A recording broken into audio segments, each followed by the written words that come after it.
Bismillah ar-Rahman ar-Rahim. Chers consoeurs, chers confrères, aujourd'hui, nous allons essayer de parler du tiers payant, essayer d'expliquer c'est quoi le tiers payant, parler de ses avantages et de ses inconvénients. Vous trouverez plus de détails sur le site pharmaciemaroc.ma. Il suffit de taper sur recherche tiers payant. Tout d'abord, il faut bien différencier entre le remboursement, la prise en charge et le tiers payant. Pour les assurés malades de ces deux caisses, la CNSS et la CNOPS, la majorité des médicaments sont remboursés. Je parle ici des maladies courantes comme le diabète, l'hypertension et toutes les maladies, généralement. D'autres médicaments ne sont pas remboursés, ne sont pas pris en charge.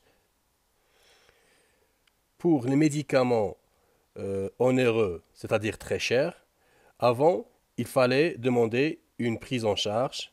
Le malade, alors, était obligé de payer ses médicaments en pharmacie et d'attendre le remboursement. C'est à différencier du tiers payant. En effet, le tiers payant, lorsque le malade arrive en officine, il ne paie rien contre l'ordonnance qui est délivrée. Le pharmacien est payé directement par la CNOPS ou la CNSS. Ce tiers payant peut être total, c'est-à-dire le malade ne paie rien du tout, comme il peut être partiel. Le malade paye juste une partie de l'ordonnance, c'est ce qu'on appelle le ticket modérateur. Et le pharmacien est payé pour le reste par ces deux organismes, la CNOPS et la CNSS. Le ticket modérateur, il varie entre 0,7 et 1% du montant du médicament. Ce système du tiers payant, donc, dispense à l'assuré, c'est-à-dire le malade, d'avancer les frais de ce médicament coûteux. Il ne paie directement au pharmacien que la partie qui reste à sa charge. Parlons un petit peu de l'histoire du tiers payant. Donc, le 6 juillet 2012, une convention a été signée entre l'ANAM et les instances officinales. Comme vous le voyez, cela remonte à loin. Cela ne concernait que les assurés de la CNSS.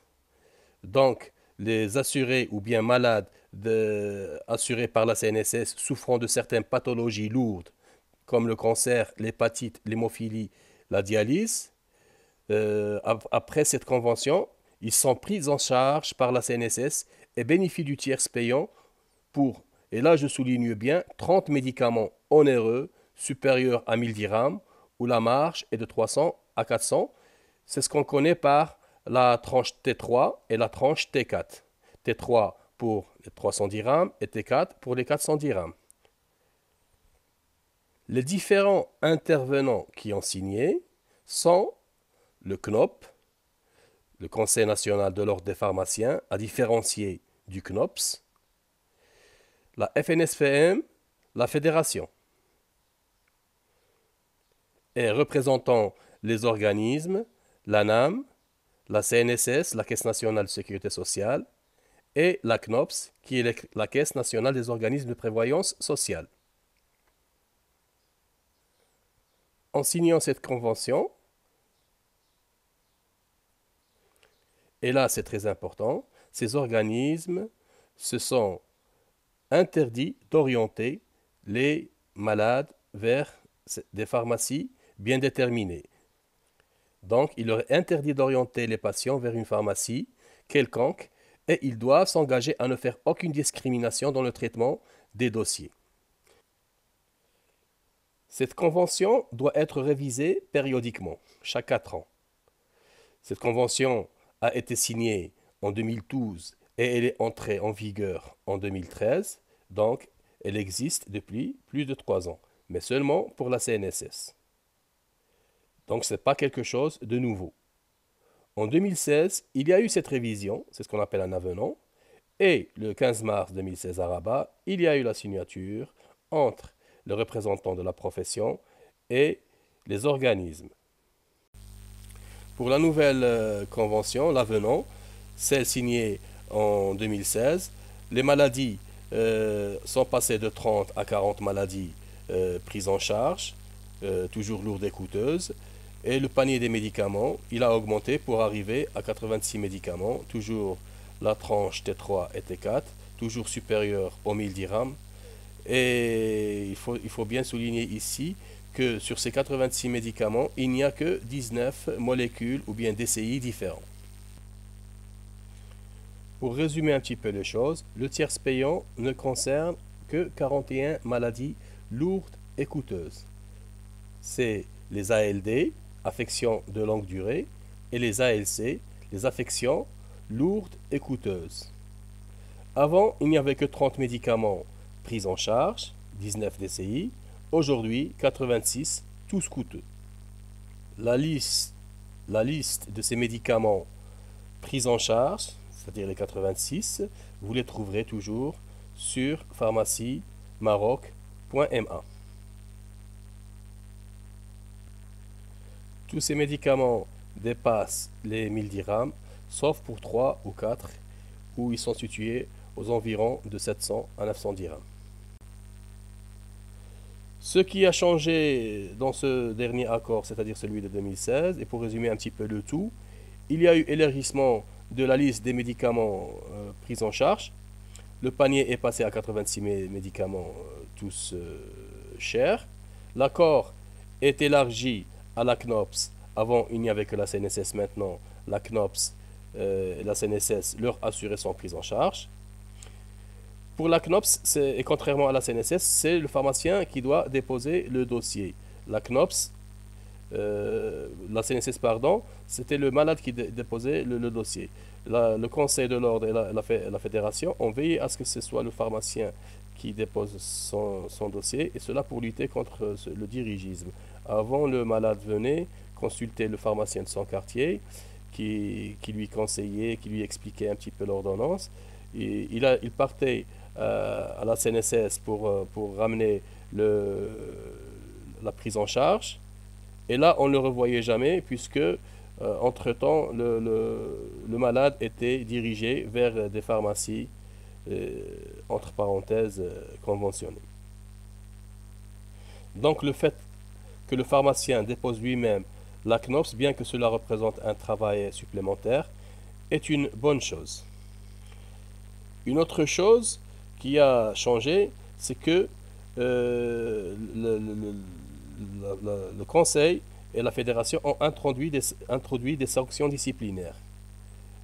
En effet, les fraudeurs, c'est-à-dire ceux qui pratiquent le dirigisme ou bien les conventions, en plus des sanctions disciplinaires, si les faits sont avérés, c'est-à-dire les sanctions disciplinaires du Conseil, ils sont automatiquement déconventionnés.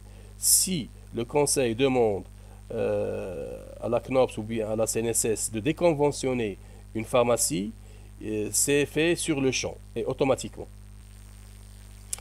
Quelques chiffres. Le tiers payant avec la CNSS, c'est-à-dire celle d'avant 2016, c'est 1 milliard de médicaments pris en charge par le tiers payant. C'est 900 pharmacies sur les 10 000 qui ont déposé un dossier, c'est-à-dire qui en ont bénéficié. Sur ces 900 pharmacies, 10% des pharmacies ont déposé plus de 80% des dossiers. Et là, j'ai mis un point d'exclamation.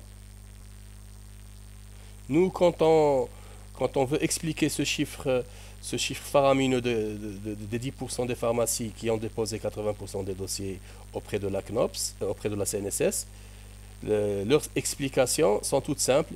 Ils nous disent que soit ces pharmacies sont situées près du centre d'oncologie, près des cliniques, près de la CNSS. Ce sont des pharmacies où il y a une très grande concentration de malades dans le quartier ou bien tout près de ces pharmacies. Aussi, ça c'est une vérité. Il y a beaucoup de pharmacies qui refusent de dispenser ces médicaments. Ils n'ont pas les moyens. Donc certaines pharmacies, que je dirais entre parenthèses mandataires, s'accaparent la majorité de ces médicaments. Mais on le sait, le phénomène du dirigisme et le phénomène de conventionnement existent bel et bien et nous le vivons chaque jour. Ce qu'il faut savoir aussi, c'est que la majorité des pharmaciens qui veulent maintenant que cette convention échoue, qui crient au scandale, qui disent que cette convention va à l'encontre des intérêts des officinaux, en majorité, ce sont des pharmaciens qui bénéficiaient de cet état de choses avant la signature de cette convention. Je veux dire que c'est eux qui dispensaient, qui vendaient ces médicaments, alors que les autres, alors que les autres pharmacies ne voyaient jamais ces ordonnances. Donc, pour le dirigisme, on n'a qu'à voir le nombre de pharmacies à travers tout le royaume qui dispensent ce genre de médicaments chers et onéreux, c'est-à-dire le tiers payant CNSS. Quand on voit que à peine 100 pharmacies à travers tout le royaume dispensent 90% des médicaments, c'est à se poser des questions. Tout cela en plus des pharmacies mandataires. Et j'explique ce que ça veut dire une pharmacie mandataire. Une pharmacie mandataire, ce sont des pharmacies choisies par les laboratoires qui fabriquent ces médicaments chers et onéreux pour y déposer ces médicaments. Donc, moyennant des avantages, par exemple, ils leur laissent une marge conséquente. Il leur offre aussi des échéances confortables, 30 jours, 45 jours, voire ils reçoivent en plus du médicament cher, un autre médicament gratuitement qu'ils pourront vendre. Parlons un petit peu du fond de cette convention, de ses problèmes et aussi de ses acquis. Commençons tout d'abord par les problèmes d'avant la convention. Je vais commencer tout d'abord par le deuxième point, c'est-à-dire la pharmacie de la CNOPS, qui existe à Rabat et à Casablanca. Ce sont des pharmacies hors la loi, illégales, qui ne devraient pas exister, mais pourtant elles existaient. Cette pharmacie dispensait directement aux assurés malades de la CNOPS les médicaments chers et onéreux et parfois d'autres médicaments. C'est une pharmacie sans pharmacien où tous les malades du Maroc, d'Oujda, de Zagora, sont obligés de faire le déplacement pour venir chercher leurs médicaments. Ils ne paient rien du tout, ils prennent les médicaments et ils rentrent chez eux. Je vous laisse imaginer les problèmes que suscitent ces déplacements, c'est-à-dire les voyages, le coût exorbitant des voyages, les logements. Parfois, le médicament était en rupture de stock et le malade revenait vers sa ville sans avoir pris son médicament, etc. Donc, au lieu d'aller chercher ce médicament auprès de sa pharmacie du quartier ou de sa ville, le malade déjà malade devait passer par un calvaire et aller chercher des médicaments à 600, 700 km, voire parfois 2000 km, loin de chez lui, malgré sa maladie. Cette pharmacie devait fermer en 2008, mais chaque année, il y a eu prolongation sur prolongation, prétextant que la CNOPS n'était pas prête, que ces malades allaient souffrir, etc. Cette pharmacie a continué à exister malgré les plaintes, malgré les protestations des pharmaciens et leurs instances. La deadline, c'est-à-dire le dernier délai, était pour 2015, où là, la pharmacie de la CNOPS devait fermer ses portes. Comme je vous le disais, cette pharmacie devait fermer obligatoirement en 2015, mais elle ne l'a pas fait. Et jusqu'à nos jours, elle est encore ouverte. Pour les instances officinales et les instances des pharmaciens en général, il n'était plus question que cette pharmacie hors la loi puisse encore délivrer des médicaments à des malades. Et on savait que même si il y avait signature et généralisation de ces médicaments à travers tout le Maroc, que cette pharmacie allait laisser ses portes ouvertes et allait encore délivrer les médicaments à des malades.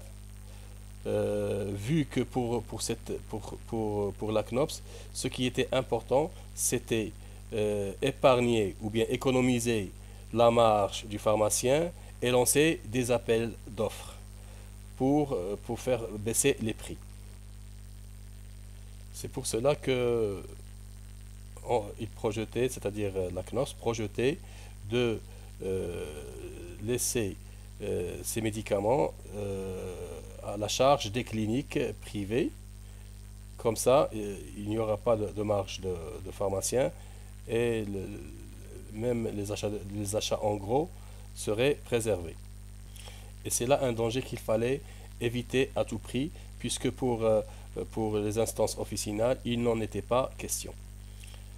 Alors, juste après signature de la convention, en mai 2016, le Conseil national des pharmaciens et le Conseil des fabricants répartiteurs, et là je tiens à saluer leur courage et aussi leur clairvoyance, ont envoyé un courrier intimant aux distributeurs et aux fabricants de ne plus livrer cette pharmacie de la CNOPS hors la loi en médicaments, et que tous ceux qui approvisionneraient cette pharmacie seraient hors la loi et pourraient être sanctionnés.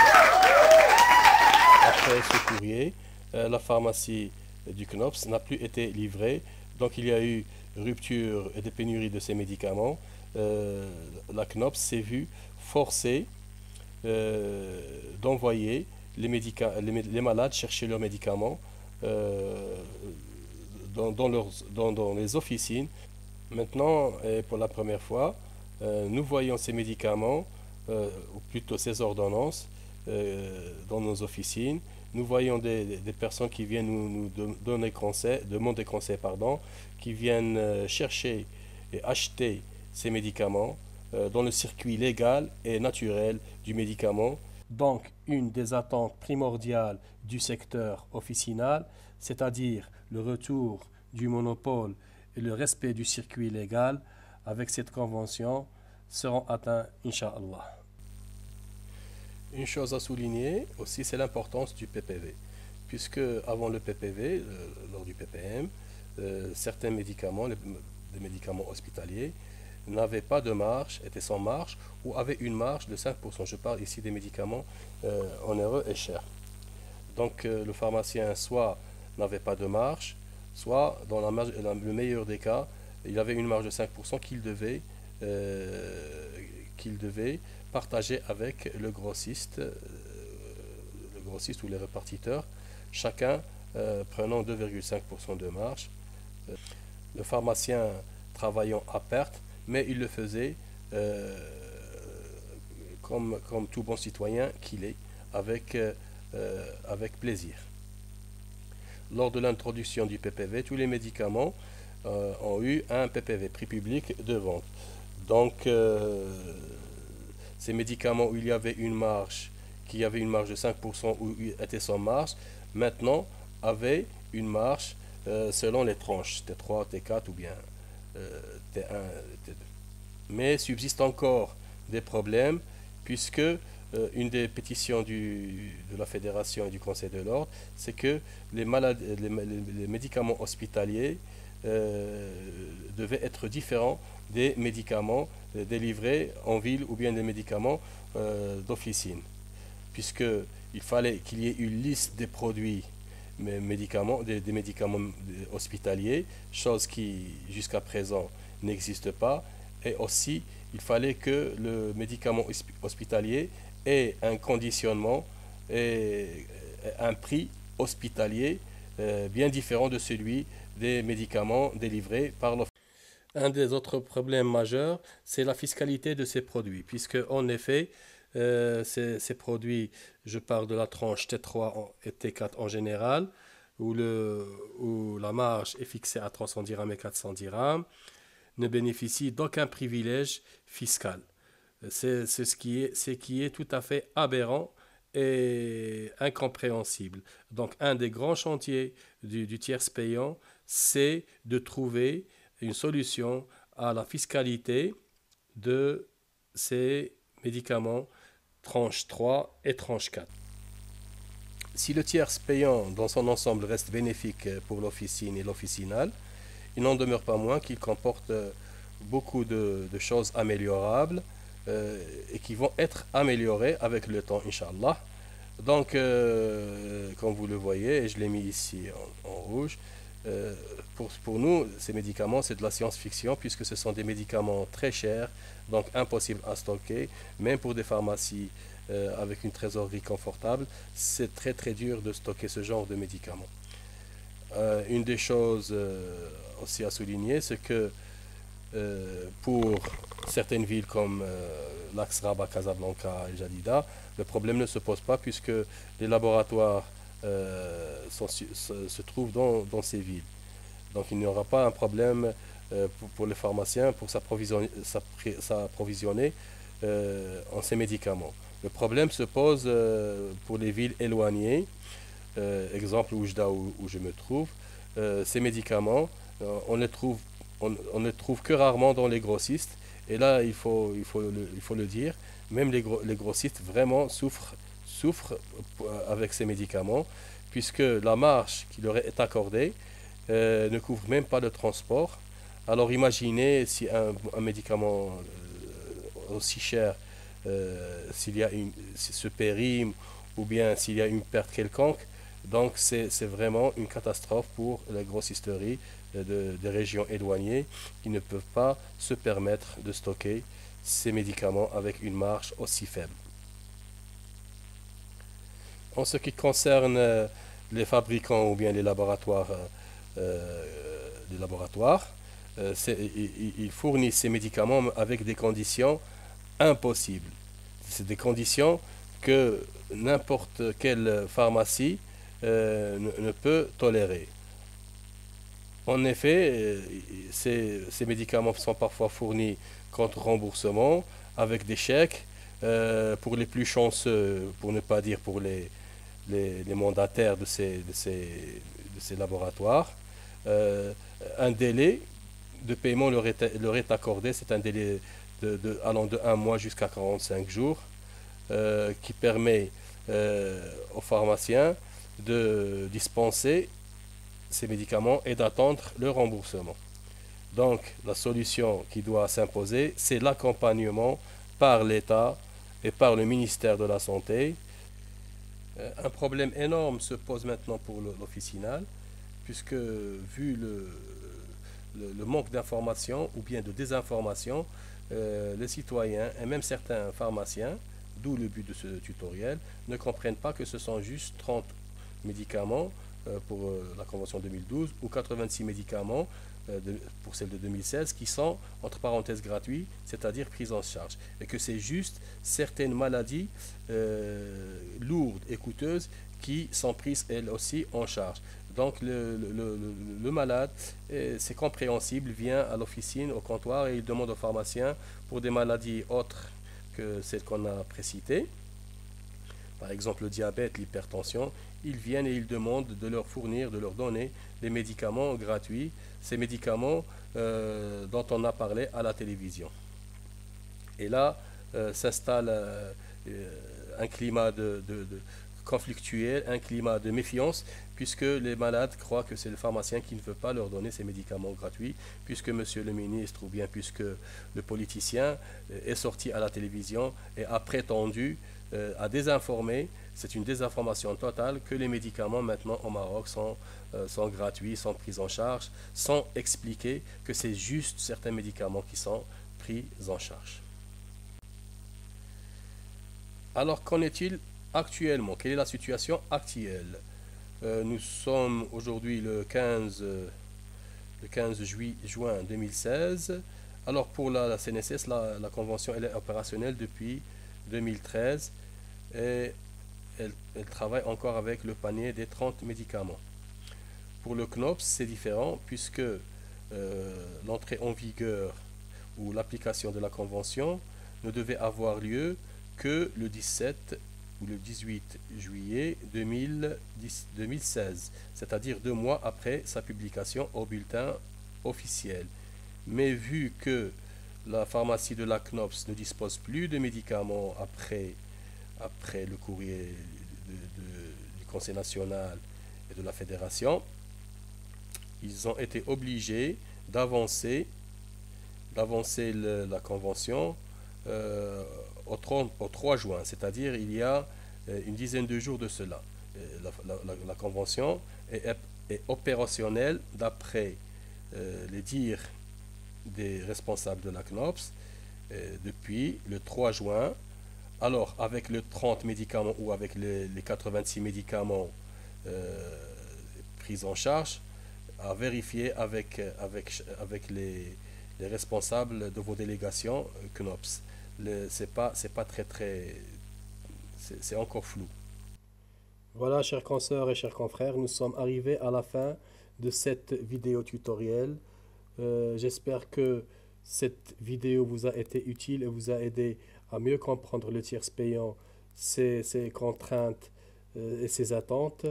Je vous demande d'être indulgent avec le travail que j'ai fait. C'est un travail bénévole avec les moyens de bord et je vous remercie pour votre attention en attendant les autres tutoriels dont le prochain sera intitulé Le tiers payant, procédure et dossier à déposer. Merci et à la prochaine.